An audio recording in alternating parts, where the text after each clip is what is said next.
Olá amigos, sejam bem-vindos a mais um vídeo do meu canal. Eu sou Lucas Knaip e vamos falar sobre a Bundesliga, que já começou, está na segunda rodada. Não me lembro de ter gravado um vídeo da primeira rodada da Bundesliga. Se não gravei, a gente começa agora a comentar sobre a competição. A gente está tendo aí um campeonato que é muito indefinido, que é um grande favorito, um Leverkusen que não começa com a mesma energia de antes, Dortmund e Leipzig ainda grandes incógnitas, o Bayern de Munique com o trabalho do Kompany também não é uma grande certeza, então muita coisa para acontecer. É um campeonato que tende a ser interessante e a gente vai tentar comentar o máximo aqui enquanto eu não posso fazer o giro da rodada. Primeiro, peço que deixe seu like, se inscreva no canal, compartilhe esse vídeo e obviamente deixe o hype se puder. A gente teve o Union Berlin ganhando do Sampaoli por 1-0, o Hollerberg marcou o gol do Union Berlin, um jogo em que eles acabam tendo mais volume de jogo, melhores oportunidades e se aproveitam, mas nada também de grande imposição, A gente teve o Wolfsburg, do Ralf Hasenhüttl, um técnico que eu gosto muito, Eu achava o trabalho dele na Southampton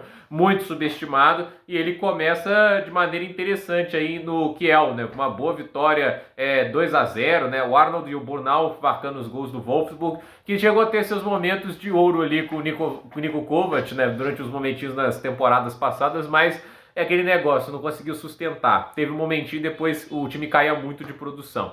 A gente teve o Mönchengladbach vencendo o Bochum por 2-0. O Bochum que está conseguindo se manter na Bundesliga nos últimos anos, na primeira divisão, é claro. E assim, o Honorato e o Kleinstein marcaram os gols do Mönchengladbach, que assim, ainda mantém peças como o Julian Weig e o Alessandro Plea, que são jogadores que foram muito importantes nos últimos anos e vem conseguindo compensar saídas como a do Marcus Thuram, como é o caso também do Jan Sommer. Nunca é fácil a vida desses times de médio escalão quando perdem bons jogadores, mas o trabalho feito tem que ser elogiado e boa vitória do Mönchengladbach. A gente teve um 3-3 entre Mainz e Stuttgart, um jogo que começou 2-0 para o Stuttgart, depois houve um empate do Mainz, os gols marcados pelo Enzo Milot e o Jaime Leuwing, que é jogador do Stuttgart. Aí o Naiden Amiri e o Jonathan Burkhardt marcaram os gols de empate ali do Mainz. O Fabian Haider marcou o gol que dava vitória para o Stuttgart, mas o Maxim Leitschit marcou o gol de empate do Mainz, 3-3, jogo duríssimo e no final um ponto para cada um. Imagina marcar 3 gols e sair com um empate, deve ser frustrante, A gente teve também o Frankfurt ganhando do Hoffenheim, 3-1, Eketier, Larsson e Marmouche marcaram os gols do Frankfurt e o Kramaric marcou o gol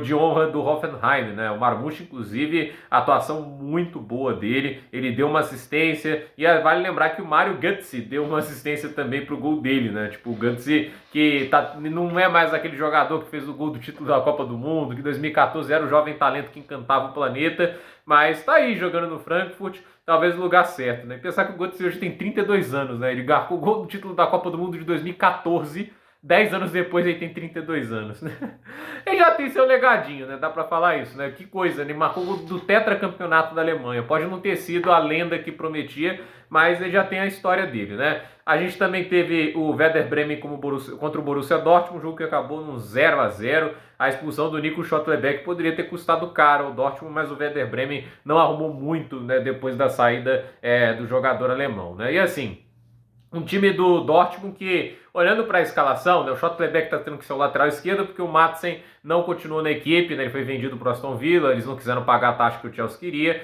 E assim, o goleiro é muito bom, o Kobel, mas olha só, o quarteto de zaga, o Schlotterbeck de lateral, Sully e Valdemar Anton na zaga, o Rierson é o lateral direito, Pascal Grob, bom jogador, e o Ermecan é a dupla de volantes. Aí o trio da frente tem o Gittens e o Sabitzer jogando de lado, o Sabitzer jogando de ponta, o Maximilian Bayer na frente e o Julian Brandt de 10, Assim, óbvio que acho que o Seru Guazi vai ainda se recuperar de lesão, Tem o ADN, o Dolen Malen, mas sei lá, e o Reina também, Mas esse time do Dortmund é uma grande incógnita e até agora a gente tem que ver também o trabalho tático, como que ele vai operar. No primeira rodada, 2-0 contra o Frankfurt foi legal, mas esse jogo em si acabou deixando a desejar. A gente teve RB Leipzig e o Leverkusen e esse é o jogo de aproveite suas chances. E isso que o Leipzig fez. O Leverkusen teve 26 finalizações a 8, 6 grandes chances contra 3, mas o jogo acaba 3-2. Klamp e Openda marcando 2 vezes fizeram para o Leipzig. Frimpong e Grimaldo, a dupla de alas maravilhosas que o Leverkusen tem, acabaram marcando para a equipe do Xabi Alonso, que perde, eu acho que foi a primeira derrota do Xabi Alonso na Bundesliga, não sei se é verdade isso, mas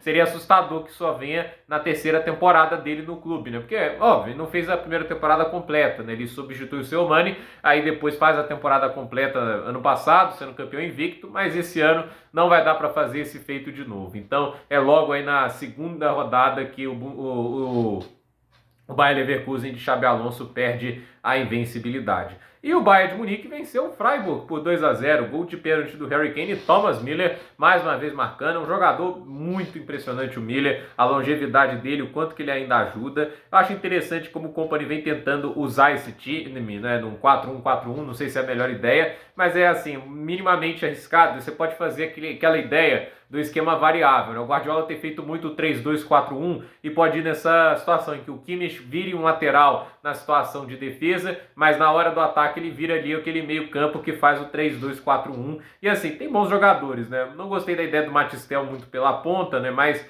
o Olise ainda é um jogador que me cria muita expectativa, tem o Gnabry, o Musiala, então assim, é um time que pode competir, que pode impressionar, mas aí vai depender muito das escolhas do Kompany. Eu não sei se o Alphonso Davies está limitado por lesão, ele não foi vendido na janela, só tem um ano de contrato, mas jogou contra o Wolfsburg e só, né? Tipo, o Davies, que pra mim é um dos melhores jogadores do mundo, mas ele tá no banco nessa partida, possivelmente com alguma limitação física, eu não vejo lógica em deixá-lo no banco.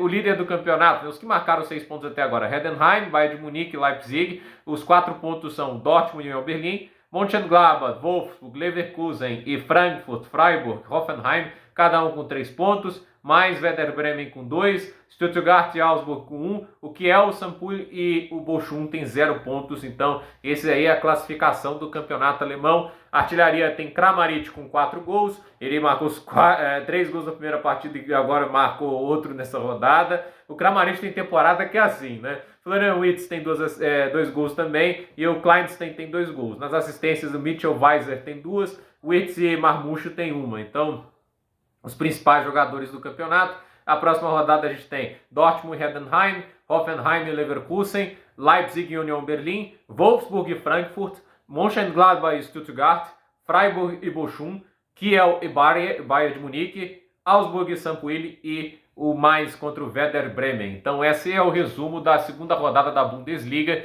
Gente, por esse vídeo é isso. Dúvida nos comentários, deixe seu like, se inscreva no canal, compartilhe este vídeo e até o próximo vídeo.